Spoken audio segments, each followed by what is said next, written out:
반갑습니다. 저희 기초양육반 세 번째 시간인데요. 주제는 구원의 확신 2입니다. 설명드린 대로 구원의 확신이 너무 중요하고 구원이라는 주제가 굉장히 스펙트럼이 크기 때문에 양육반에서 어떤 주제를 다뤄야 될지 고민을 많이 했습니다. 지난 2주차 때는 구원의 확신 첫 번째 시간으로 구원의 의미와 방법에 대해서 다루었다면 오늘은 결과와 점검에 대해서 다룹니다. 점검은 저희가 새가족반 1주차 때 그 마지막 하이라이트 부분에서 다뤘던 부분이긴 하지만 그 새가족반이 끝나고 또 수료하고 저희는 그 반이 마칠 때마다 꼭 소감문 나눔을 하거든요. 성도들 앞에서. 또 기초양육반에 입문하고 여기서 다루는 점검은 또 다르게 다가올 거라고 생각을 합니다. 일단은 구원의 결과는 구원받은 자녀가 어떠한 특권을 가지고 삶에서 살아갈 수 있는지에 대한 답인데요. 실은 많은 분들이 구원받은 자녀가 어떤 특권이 있는지 잘 정리되지 않고 너무 분주한 삶에서 모르고 살아갈 때가 많다고 생각합니다. 그런 문제의식을 가지고 이제 3주차 때에 이 구원의 확신 부분을 다루면서 이제 결과를 들어갑니다. 결과에 보시면 총 7가지가 있는데 제가 볼 때는 이걸 1가지와 6가지를 나눌 수 있다고 봅니다. 그 7가지 중에 1번이 바로 1가지인데 바로 영접하는 자, 곧 그 이름을 예수 이름을 믿는 자들에게는 하나님의 자녀가 되는 권세를 주셨다라는 겁니다. 그러니까 권세에 포커스가 있습니다. 그러니까 예수님을 믿으면 하나님의 자녀가 되는 권세. 저희가 구원의 신학적 의미 중에 그 입양이라는 단어를 제가 새가족반 1주차 때 소개했는데 하늘 호적에 올라가는 거거든요. 그러니까 이제 잃어버린 영혼들도 하나님 자녀고 우리도 하나님의 자녀라면 차이점이 뭐냐? 저희는 예수님을 믿음으로 하나님 호적에 입양된 자들. 그래서 하늘의 특권을 권세를 이어받은 자들입니다. 그래서 그 권세가 뭐냐라고 소개하면서 7가지 중에 나머지 6가지를 보통 소개합니다. 이해가 되시죠? 그러니까 첫 번째 하나님의 자녀가 되면 권세인데 어떤 권세가 있느냐? 자, 두 번째 보시면 천사가 돕는 권세가 있습니다. 히브리서 1장 14절을 보면 모든 천사들은 섬기는 영으로 구원받은 상속자들을 섬기라고 보내셨다라고 합니다. 구원받은 상속자는 저희고요. 그리고 섬기는 영은 천사들입니다. 여기서 꼭 질문을 나눠요. 하나님의 자녀로 언제 천사의 도움을 경험해 봤느냐. 그러니까 답이 어려울 것 같지만 의외로 이때 천사가 날 도와주지 않았나. 그리고 천사는 이런 역할을 주로 하지 않나. 라는 또 서로 간에 이렇게 또 나눔이 진행되어집니다. 이때 이 질문이 필요하고요. 그리고 또한 이어서 3번에 보면 성령님이 동행하시는 것 또한 권세입니다. 지난 시간에 소개했지만 약속된 성령으로 인치셨다라는 뜻은 하나님이 우리의 주인이시고 그리고 우리의 인생을 끝까지 책임지신다라는 겁니다. 그 책임지시는 표징이 뭐냐? 성령이죠. 그 바울의 첫 번째 서신인 데살로니가 전서의 결론을 보면 성령을 소멸치 말라고 합니다. 왜냐하면 성령의 역할을 자꾸 따라가고 동행함을 쫓아가야 그 완벽한 이끄심이거든요. 그래야 믿음이 성장하고 그 교인들에게 쓴 것처럼 형제를 사랑할 힘이 생기고 항상 기뻐하고 쉬지 말고 기도하고 범사에 감사하는 것 또한 성령을 소멸치 않는 강력한 하나님의 어쩌면 표징인 것이죠. 그래서 이 부분에 대해서는 또 양육자 분께서 성령님과의 동행함으로 얻어지는 많은 축복이 있을 텐데 또 이후에 있는 여러 결과가 있기 때문에 너무 많은 설명보다는 간략히 설명하고 넘어가시면 좋겠습니다. 자, 4번째로 소개되는 것 그리고 하나님의 자녀가 되는 권세로 누리는 어쩌면 결과 중 하나가 바로 기도응답의 축복입니다. 여기서는 반드시 기도응답의 2가지 사인을 강조합니다. 근거구절이 그걸 의미하는데 지금까지는 너희가 내 이름으로 아무것도 구하지 아니하였으나 구하라 그리하면 주시느니 너희 기쁨이 충만하리라. 예수님이 제자들과 헤어지실 때 하신 말씀 중에 이 기도에 대한 부분입니다. 그래서 기도의 방법이기도 한데 꼭 예수님의 이름으로 기도하라고 합니다. 이해가 되시죠? 그런데 여기서의 강조점은 기쁨입니다. 그러니까 기도응답의 사인 중 대표적인 게 기쁨이고 빌립보서 4장 6절과 7절을 보면 아무것도 염려하지 말고 다만 모든 일에 기도와 간구로 너희 구할 것을 감사함으로 하나님께 아뢰라고 합니다. 그리하면 모든 지각에 뛰어난 하나님의 뭐죠? 평강이 그리스도 예수 안에서 너희 마음과 생각을 지키신다고 합니다. 그래서 저희가 알 수 있는 기도 응답의 두 번째 표징은 평강, 평화 또는 평안. 저는 너무 중요하다고 생각합니다. 데살로니가 후서 1장에 보면 하나님이 하나님 나라에 들어가고 하나님 뜻을 이루기 위해 환난을 겪는 그 교인들에게 이렇게 말씀하십니다. 환난을 일으키는 자에겐 환난으로 갚지만 환난은 당하는 자에게 주님 때문에 그들에겐 안식을 주신다고 합니다. 안식으로 갚으신다. 여러분 이게 바로 평안입니다. 평안이라는 건 곧 하나님이 그 영혼과 함께한다는 반증이고 하나님이 함께하면 곧 요셉과 같이 많은 하나님의 사람들처럼 그의 인생은 형통할 수밖에 없습니다. 여러분 형통은 히브리어로 찰라흐라는 단어인데 어떤 단어냐 하면 눈앞에 있는 장애물이 허물어지다. 그래서 전진할 수 있다라는 뜻입니다. 그러니까 평안은 그냥 감정적인 어쩌면 그 샬롬의 의미가 모가 나지 않은 완벽한 상태, 마음에 그런 의미뿐만 아니라 그것이 차고 넘쳐서 내 삶의 모든 장애물이 허물어지고 전진하는 데까지, 형통까지라고 보시면 되죠. 여기서 중요한 건 기쁨과 평강이 기도 응답의 사인이고 그리고 확실한 건 이렇게 강조해야 됩니다. 앞으로 당신은 선생님은 형제님은 기도할 때 반드시 응답이 있을 겁니다. 그리고 저는 꼭 이때 기도 제목을 여쭤봅니다. 그래서 구체적인 기도 제목을 잡아서 제 기도 수첩이 지금 또 옆에 있지만 기도 수첩에 그 훈련 때마다 주는 기도 제목도 좋지만 이때 기도 제목을 아주 자세히 적어요. 그리고 이제 확률적으로 봤을 때 이 양육반에서의 기도 응답은 하나님의 응답 속도가 빠르다. 그러니까 기도의 향기도 빨리 올라가고 그것이 쌓여져서 떨어지는 제단의 불이 떨어지는 속도도 빠르다. 저는 그렇게 생각하고 기도 요청을 하고 제목 요청을 하고 또 나눔을 듣고 그래서 어쩌면 이 구원의 결과의 7가지 중에 이 기도 응답의 축복에서의 나눔의 시간이 가장 길지 않을까 싶습니다. 그리고 나서 굉장히 중요한 결과죠. 바로 교회가 되는 것입니다. 성령님이 동행하는 것과는 좀 강조점이 되는데 저희가 하나님의 전으로 하나님이 원하시는 교회가 된다라는 것입니다. 자, 거기서 끝나지 않고 그 다음 결과가 뭡니까? 교회로서 누릴 수 있는 특권이 바로 사단의 권세를 이긴다는 거죠. 베드로의 신앙 고백을 듣고 예수님이 가이사랴 빌립보에서 하셨던 메시지가 있습니다. 바로 내가 그 고백 위에 음부의 권세를 이길 힘을 주신다는 겁니다. 마태복음 16장 18절인데요. 또 내가 내게 이르노니 너는 베드로라. 내가 이 반석 위에 내 교회를 세우리니 음부의 권세가 이기지 못하리라. 여러분 교회에 가장 중요한 특권이 있습니다. 바로 사단의 권세가 교회를 넘볼 수 없다는 겁니다. 저는 이 부분을 굉장히 강조합니다. 왜냐? 여러분 앞에 양육받는 그 영혼을 여러분 얼마나 기대하고 계시지 않습니까?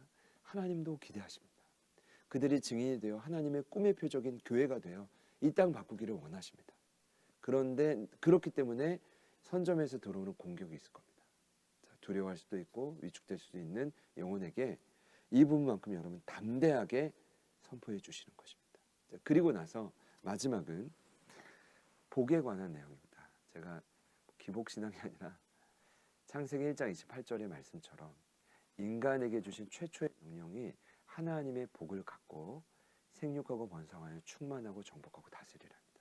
그래서 하나님의 자녀는 하나님이 위로부터 내려주시는 복, 그 바라크라고 하는 생산과 장수와 번영을 포함한 이 땅에서 누리는 긍정적인 모든 힘이 하늘로부터 주어지지 않으면 절대로 우리는 그 다음 스텝을 밟을 수가 없습니다. 그런데 여기 아브라함의 복이라고 제가 기록해 놓은 이유는 갈라디아서 3장을 보니까요. 그리스도 예수 안에서 아브라함의 복이 이방인에게 미치게 하고 또 우리로 하여금 믿음으로 말미암아 성령의 약속을 받게 했다. 이방인은 저희잖아요. 저희가 이방인이어도 예수 안에서 성령을 받고 아브라함의 복을 받게 됐다. 크게 두 가지죠. 바로 자손의 복과 땅의 복. 땅의 복과 자손의 복입니다. 실제 물리적인 의미일 수도 있겠지만 그렇게 해석이 된다면 조금 어려움이 있고 제가 1주차 때 다뤘던 그 하나님의 비전, 꿈, 지상 대명령. 그것이 바로 무엇이죠? 우리를 통해 세워지를 또 다른 재생산되는 예수의 제자를 통해 이 땅이 통치되고 하나님 나라와 그 영역이 넓혀져 가는 거죠. 여러분 이해가 되시죠? 그것이 바로 땅의 복과 자선의 복을 의미할 것입니다. 여러분을 통해 양육받는 그분들을 통해 이 충만하고 정복하고 다스리는 최초의 명령이 반드시 이루어지기를 바랍니다. 자, 그렇다고 한다면 이제 정말 중요한 이 결과 7가지가 얼마나 저와 여러분의 삶에 실제가 되는가. 그렇죠? 이게 정말 삶의 변화로 적용되지 않으면 아무런 의미가 없다라는 걸 꼭 강조해 주십시오. 자, 그리고 나서 구원의 점검인데요. 저희가 과거에 새가족반 1주차 때 다뤘지만 구원의 확신도 점검할 수 있다 없다? 있다라는 거. 성경에 명확한 방법이 나오는데 첫 번째 가장 쉽고 보편적인 방법은 말씀입니다. 무슨 말이냐? 여기 근거 구절처럼 믿는 자는 영생을 가졌나니. 그러니까 하나님의 아들 예수님을 믿으면 영생을 가진다. 때로는 영접하는 자 예수님을 믿으면 하나님의 자녀가 되는 권세를 주신다. 여러 이 복음에 관한 영접에 관한 구절을 그 영혼이 믿는다고 한다면, 그러니까 말씀을 믿는다고 입술로 고백한다면 인정해 줘야 된다는 겁니다. 자, 그랬는데 여러분이 그 영혼을 데리고 이제 익숙한 곳으로 가서 말씀을 믿는데 삶이 왜 그렇습니까? 만약 이렇게 질문하신다면 얼마나 상처를 받으시겠습니까? 제가 값싼 구원을 주자는 게 아니라 말씀을 본인이 직접 믿는다고 하는 자체가 대단한 일이죠. 그것을 인정해주고, 자, 그럼에도 불구하고 조금 의심스럽고 부족함이 느낀다. 그때 두 번째 방법이 필요한 겁니다. 바로 갈등입니다. 여러분 이 갈등을 모든 사람에게 안에 있는 하나님의 형상의 흔적인데 바로 웨슬리가 선행 은총의 종류 중 하나로 말했던 양심. 그러니까 단지 양심으로 인한 갈등이 아니라 이 갈등은 여기 근거 구절에도 나와 있지만 우리 안에 들어오신 성령과 내가 이미 구원받았지만 내 안에 여전히 남아있는 죄를 짓는 습관, 그 옛사람, 죄를 짓는 경향성과의 부딪힘을 의미합니다. 왜냐? 성령은 고린도전서 2장 10절에 나왔죠. 하나님의 성령은 그 하나님의 깊은 것까지도 통달하시는 분입니다. 이건 뭐냐? 하나님의 기준이죠. 하나님의 기준과 죄로 물든 내 안에 남아있는 세상의 기준이 부딪히는 거죠. 그때 있어지는 게 바로 갈등입니다. 아마 세상 사람은, 믿지 않는 분들은 주일 아침에 성전에 가야 되나? 아니면 정말 깨어서 피치 못할 사정으로 성전에 가지 못해도 내가 오늘 예배를 드려야 되는가? 에 대한 갈등이 있을까요? 없겠죠. 과연 나의 것을 따로 떼어서 내 에너지와 물질을 하나님 말씀하시는 저 영혼을 돕는 데 써야 될까요? 공동체를 세우는 데 써야 될까요? 이런 고민을 하지 않을 겁니다. 그 갈등이 바로 성령이 주시는 갈등이 우리가 구원받았다는 증거인 거죠. 로마서 8장 9절을 보면 만일 너희 속에 하나님의 영이 성령이 거하시면 너희가 육신에 있지 아니하고 영에 있나니 누구든지 그리스도의 영이 없으면 그리스도의 사람이 아니라. 이 말을 좀 여러 해석이 가능하지만 그리스도의 영이 성령과 그 안에 있는 육신, 인간의 육신은 죄를 짓는 습관은 실은 부딪힙니다. 카운트 파트너예요. 그렇지만 심각한 갈등이 있다는 것, 작은 일에도 작은 갈등이 있다는 것은 곧 뭐예요?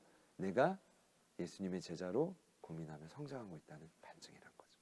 자, 이렇게 점검해 줄 수 있다. 갈등이 있다면 구원받은 하나님의 자녀다. 마지막 한 가지가 더 있습니다. 그건 바로 따라해 보실까요? 영의 증거. 네, 저희 선교교단은 감리교단이 뿌리인데 창시자인 감리교 창시자인 웨슬리가 구원의 확신을 점검하는 중요한 방법의 기준으로 영의 증거를 말했습니다. 이것은 두 종류의 영을 말합니다. 바로 우리 안에 계신 성령도 증거하고 하나님이 우리를 하나님의 형상대로 지을 때 하나님의 영적인 존재라 우리도 영을 주셨단 말이죠. 그 바디, 그 마인드, 소울 말고도 스피릿, 내 안에 인간의 영을 주셨죠. 그런데 언젠가는 하나님의 영이 성령과 나의 영이 부딪히는, 그러니까 늘 교제해야 되지만 강력하게 이런 음성이 들릴 때가 있죠. 언제일까요? 우리가 주의 뜻을 이뤄가다 보면 반드시 환난을 만납니다. 성경에 나오는 환난은 그 뜰립시스라는 단어인데 고대의 탈곡기에서 유래했다고 합니다. 어떤 뜻이냐 아시죠? 알곡에서 쭉정이를 빼낼 때 그 탈곡기를 사용하는데, 그러니까 우리에게 주어지는 이 환난은 곧 영적인 탈곡기죠. 내 안에 불필요한 그 죄된 모습들과 어떤 그 허물들을 하나님께서 이제 드러내시고 다 일궈가는, 그러니까 제거하시는 과정. 그 과정 속에 저희는 참 어렵습니다. 그리고 예상치 못했던 사탄의 방해와 또 예상치 못했던 불화사를 만나고 또 내 안의 연약함으로 유혹에 쓰러질 때가 너무나 많습니다. 근데 그때 많은 분들이 포기하고 싶죠. 심지어 삶을 내려놓고 싶은 분들도 저는 많이 만납니다. 하나님의 자녀임에도 불구하고 많으실 거라고 생각합니다. 근데 그때 결정적인 순간 들려오는 음성이 있죠. 너는 하나님의 자녀라는 것. 그래서 하나님이 너를 절대로 포기하지 않아. 바로 그 음성이죠. 그것이 바로 로마서 8장 16절의 말씀입니다. 성령이 친히 우리의 영과 더불어 우리가 하나님의 자녀인 것을 증언하신다. 성령이 증언자가 됩니다. 결정적인 위기의 순간 하나님의 영이, 성령이 우리의 영에게 너는 하나님의 자녀야. 저에게도 지금 이제 고1, 중1 이제 두 자녀가 있는데 뭐 만만치 않습니다. 아무리 티격태격되고 말을 안 들어도 쫓아낼 수 없잖아요. 품어줘야 되고 책임져야 되고, 가능하다면 믿음의 뿌리 안에서 저희보다 더 나은 다음 세대를 세워야 되는 게 우리의 목 아닙니까? 그러니까 이제 간혹 그런 경우가 있지만 어떤 부모가 자녀를 손쉽게 포기할 수 있겠습니까? 근데 그 자녀의 마음, 자녀를 향한 부모의 마음의 근원에 올라가면 누구의 마음으로 소급됩니까? 하나님 아버지의 마음. 하나님은 확신하건대 저와 여러분을 절대 포기하지 않으시죠. 그러니까 이것을 믿는 자들은 결정적인 위기의 순간 경험할 수 있다는 것입니다. 이 로마서 8장 16절 말씀, 저는 굉장히 좋아하는 구절입니다. 성령이 오셔서 어쩌면 성령 충만의 최초의 표적으로 방언을 줄 수도 있고, 예언을 하실 수도 있고, 담대함을 줄 수도 있고, 예상치 못한 곳을 이끌어가고 정말 위대한 열매를 보이실 수 있습니다. 그러나 성령의 가장 중요한 역할은 우리의 영을 향해 네가 하나님의 자녀야. 하나님은 어떤 순간에도 너를 포기하지 않는 그 하나님의 열심을 증언하는 자. 얼마나 감사합니까? 그것을 느낄 때 우리는 아는 거죠. 나는 이미 하나님의 자녀구나. 그래서 이 마지막 점검 원리는 좀 어려울 수 있지만 첫 번째, 두 번째 외에도 이것을 소개할 때 실은요, 특별히 이제 가나안 성도를 지내다가 정착하신 분들이 많거든요. 저희 교회 같은 경우도 감사하게도 이제 많은 또 새가족분들이 정착을 할 때 한 절반 정도일 것 같아요. 처음 이 교회 문턱을 넘는 분들이 절반 가까이 돼서 감사하지만 한 절반 가량은 과거에 실은 아픔으로 인해서 교회를 떠났다가 오랜만에 돌아오신 분들이 많습니다. 근데 이야기를 들어보면 참 죄송하고 교회마다 참 어쩌면 불합리하고 아픔들이 있지 않습니까? 근데 그것을 가지고 모든 것을 일반화해서 한국 교회를 참 미워해서 떠났다가 다시 돌아온 분들이 얼마나 귀합니까? 그분들을 보통 이 마지막 세 번째 영의 증거를 나눌 때 이미 과거에 확신을 가졌던 분들은 이런 고백들이 다 한두 가지씩은 있더라고요. 그런 나눔을 이 시간에 좀 할 수 있다면 더 양육자와 깊어지는 관계가 되지 않을까. 서로 간에도요. 그런 시간이 되길 바라고요. 핵심은 그렇습니다. 어떻게든 구원받은 자녀로 나는 어떻게 살 수 있는가. 그 결과, 점검을 통한 강력한 확신. 이것이 목적임을 잊지 않고 이제 2주차와 3주차의 베이스를 잘 또 이렇게 깔아주셔야 이제 그 다음부터 진행되는 수레바퀴의 주제들이 더 강력하게 심겨질 거라고 생각합니다. 이 3주차의 그 과제 중 암기는 구원의 결과 7가지를 암기하는 겁니다. 그리고 점검 방법 3가지도 암기하는 건데 많은 분들이 그래요. 그럼 다 외우는 거네요. 맞습니다. 그런데 그 정도의 가치가 있고 뭐 다 똑같이는 설명을 못해도 핵심은 그 양육생분들이 기억하고 오시면 참 좋겠고요. 유일하게 12주 과정 중에 암송이 세 구절인 구절이 이 3주차입니다. 네, 좀 짧지만 또 기쁜 마음으로 암송할 수 있도록 잘 독려하면서 진행해 주시면 감사하겠습니다. 자, 이상으로 3주차 구원의 확신 두 번째 시간 마치도록 하겠습니다. 감사합니다.